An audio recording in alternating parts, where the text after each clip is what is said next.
Alhamdulillah wahdahu Allahumma salli wa sallim ala nabiyyina Muhammad. Alhamdulillah nahmaduhu wa nasta'inuhu wa nu'minu bihi wa natawakkalu alayhi. Na'udhu billahi min shururi anfusina wa min sayyiati a'malina. Rabbi shrah li sadri wa yassir li amri wahlul 'uqdatam min lisani yafqahu qawli. Wa ashhadu an la ilaha illallah wahdahu la sharika lahu wa ashhadu anna Muhammadan abduhu wa rasuluhu. A'udhu billahi minash shaitanir rajim. وإن خفتم عيلة فسوف يغنيكم الله من فضله إن شاء إن الله عليم حكيم. أما بعد, beloved brothers and sisters, Assalamu alaikum wa rahmatullah. Inshallah, today we will discuss the topic Allah subhanahu wa ta'ala's most magnificent names and attributes from the book Imam al-Baihakhi rahmahullah, al-Asma wa Sifat al-Baihakhi, hadith description number 150. Among Allah's most magnificent names, there is a name, وَمِنْ أَسْمَائِهِ al-Muqni subhanahu wa ta'ala. Among Allah's most magnificent names, there is a name, al-Muqni. He is the most high and most perfect. Imam al-Baihakhi rahmahullah said its meaning, هو الذي جبر مفاقر الخلق وساق إليهم أرزاقهم فأغناهم عما سواه. Allah created all creatures with a need, countless needs, and He is the one who provides all provisions for their existence, and He makes His slaves away from depending other than Him. He is the bestower of sufficiency in all. So people will give direct meaning. Mughni means the one who makes people wealth. Wealth is not a solution for everything, or it is not solution for anything except a few. If a person is mentally upset, tension, hypertension, depression, anxiety, etc., if he is still increasing his wealth, it will be increasing his mental disorder again. So this is not the wealth is not solving mental disorder of depression, anxiety, hypertension, tension, etc.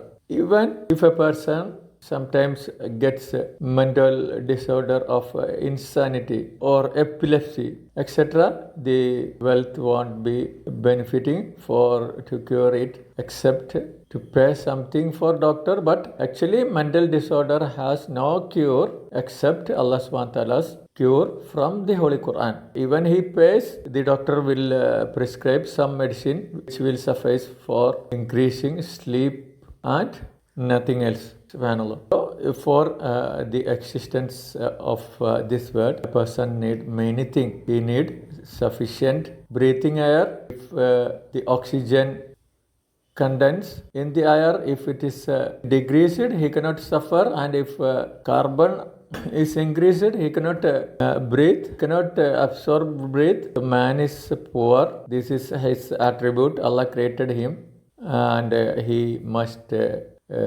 depend to his creator for everything, his Lord for everything to survive. If his eyesight is not sufficient, none can make it sufficiency. Its sufficiency except Allah Almighty. Maybe people can consult doctor, but cure is under Allah's name, Ashafi. So mankind is needy for many things, and Allah subhanahu wa ta'ala is Mughni, the one who bestows sufficiency for mental, physical, and natural needs which man requires for his existence. Subhanallah. So Ghina is, or the sufficiency is, two parts. One is to fulfill his needs, man's needs, but another part is fulfill his needs, man's needs with contentment, with sufficient contentment, sufficient pleasure, sufficient happiness. That is another part. So all people, they would have sufficiency of eating food, drinking water, having intercourse with their spouse, etc. But that sufficiency for needs only, but the sufficiency of its pleasure, it varies according to our iman and our good deeds. Even he is the one of the top rich in the world, and he has plentiful wealth, and he has social status, high social status, but he will be having gina, means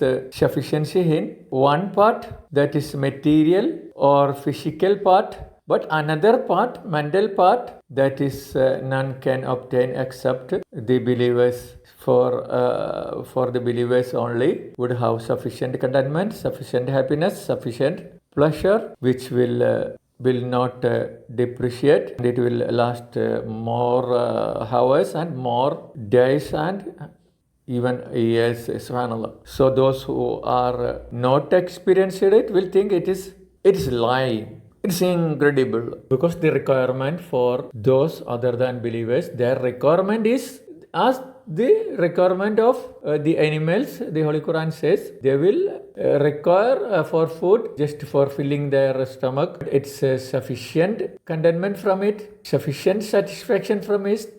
It is restricted according to his good deeds and belief. Subhanallah. The one who bestows sufficiency means for all creatures and other than believers, he will bestow sufficiency for the material, but the mental pleasures, sufficiency in peace, contentment, happiness, etc., that is restricted for the believers for as much as they need, but for others only a few.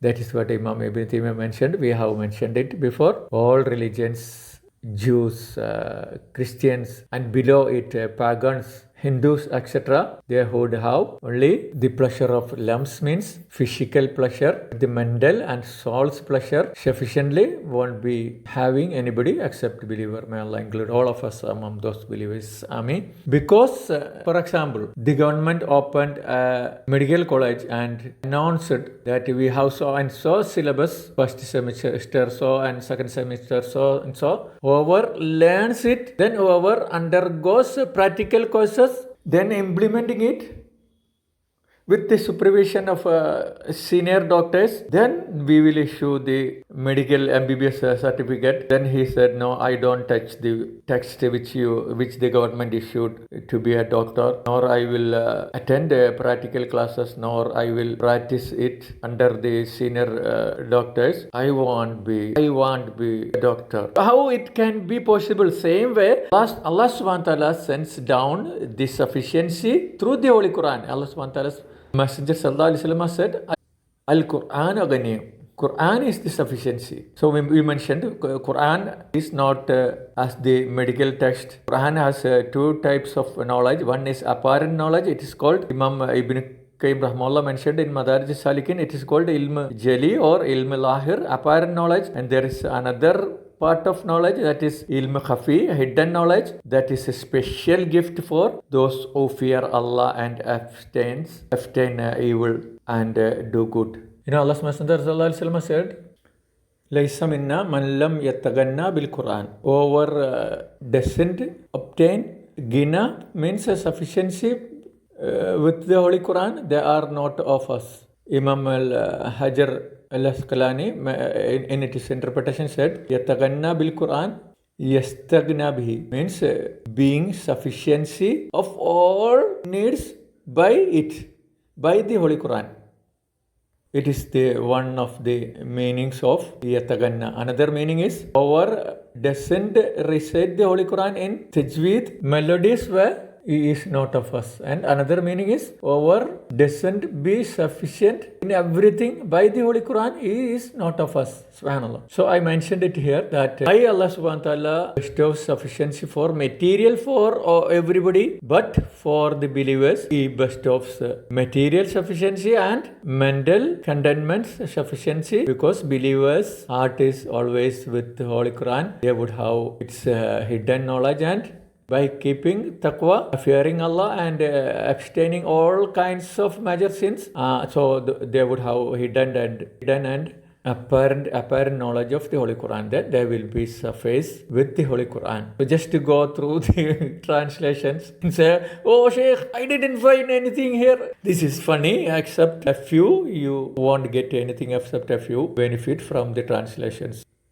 So Allah SWT is Mughni, the one who best of sufficiency for everything, mental and physical needs, but the real sufficiency is through the Holy Quran, or comprehends it. It's a tafsir, interpretation, and it's a tafsir, the prophetic tradition hadith. Whoever goes away from it would have less contentment, or zero, or they will hate everything in this world, and it would have same situation in the hereafter. Imam Ibn Qayyim rahimahullah said, may Allah protect us. Wallahu alam. Salatu wassalamu ala rasulullah. Assalamu alaikum wa rahmatullah.